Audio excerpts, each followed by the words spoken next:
धन्यवाद। तो आप सभी से निवेदन है, जब बूथ पे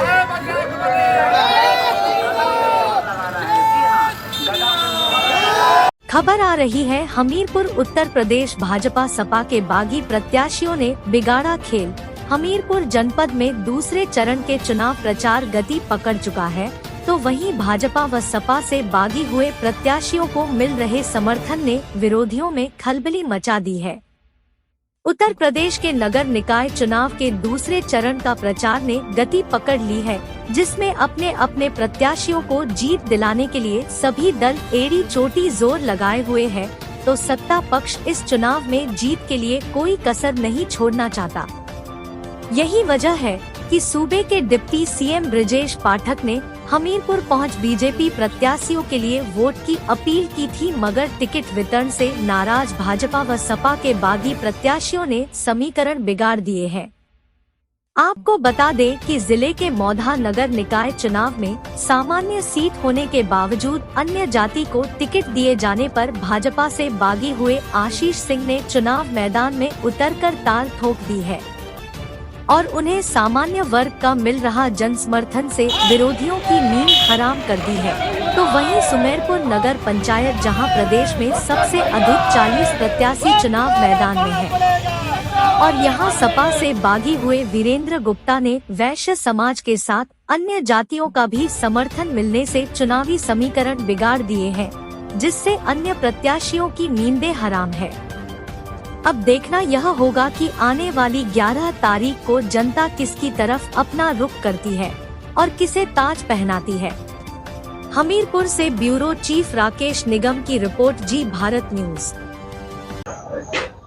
यहाँ से कितने प्रत्याशी हैं और वैश्य समाज के कितने प्रत्याशी उतरे हुए हैं? टोटल यहाँ पर जो मतदाता है उसकी संख्या क्या है? टोटल मतदाता है 37,000 है और प्रत्याशी टोटल 40 हैं, जिसमें कुछ प्रत्याशी तो पति पत्नी आमने सामने है, किसी के बाप बेटा आमने सामने है, तो कुल मिला के 40 प्रत्याशी तो हैं, लेकिन लड़ाई में एक ही दो निर्दलीयों के बीच में ही लड़ाई हो रही है। 1-2 प्रत्याशी ही है जो लड़ाई में है, बाकी आज की स्थिति में राष्ट्रीय दल तो कोई लड़ाई में ही नहीं है। जीतने में तो आपको क्या लगता है? मेरी प्राथमिकता यही होंगी कि मैं कस्बे में हर गली मोहल्ले में सड़क हो, बिजली हो और पानी हो। जिसकी पानी की तो बड़ी समस्या हमारे कस्बे में, पाइपलाइन नहीं है। पूरे नगर में पाइपलाइन हर घर घर पहुंचना चाहिए, सरकार की योजनाएं भी चल रही हैं, तो उसको मैं प्राथमिकता से लागू करूंगा कि सड़क, बिजली, पानी, ये 3 मूलभूत समस्याएं हैं जो हर हाल में पूरे कस्बे को करना पड़ा। वर्तमान परिस्थितियों में भाजपा ने सामंतवादी नीति को अपना रखा है कि समान सीट पर भी एक बैकवर्ड समाज का प्रत्याशी उतार दिया है। और हमारा सिर्फ बैकवर्ड समाज से विरोध नहीं है, बैकवर्ड में शिवहरे, सोनी, पाल, प्रजापति, तमाम ऐसे लोग आते हैं, ऐसे तमाम कार्यकर्ता है जो भारतीय जनता पार्टी के लिए जी जान से लड़ते हैं, लेकिन उनका भी टिकट काट करके एक ऐसे व्यक्ति को टिकट दे दिया जिसने अराजकता और गुंडागर्दी को अपने चरम पर पहुंचा रखा है, जिनके लोग कहते हैं कि हम जूता मार के टिकट लाए हैं और जूता मार के ही चुनाव जीत लेंगे। इस सब के लेकर के पूरे समाज में सर्व समाज, सर्व व्यापारी समाज, इसमें प्रजापति भी आते हैं, सारे लोग आते हैं, अन्य सभी वर्ग के लोग, इससे सब में समाज में आक्रोश व्याप्त था और समाज ने मुझे अपना समर्थन और आशीर्वाद दिया कि निश्चित तौर पर आप लोग लड़ो, हम आपके साथ हैं, और इसलिए मैं इस लड़ाई को लड़ रहा हूँ। आप निर्दलीय मैदान में उतरे हैं, तो कैसा आपको जन समर्थन मिल रहा है? क्या उम्मीद करते हैं आप? बहुत सारा मुझे प्यार, आशीर्वाद, बूढ़े बुजुर्गों का आशीर्वाद।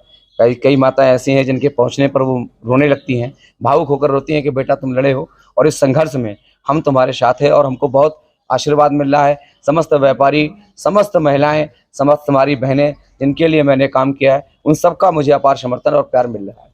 क्या आपकी क्या है कि ये सीट किसकी होगी? निश्चित तौर पर इस समय मुकाबले पर कोई नहीं रह गया है, सिर्फ गधा ही चल रहा है, महावीर हनुमान जी का गधा।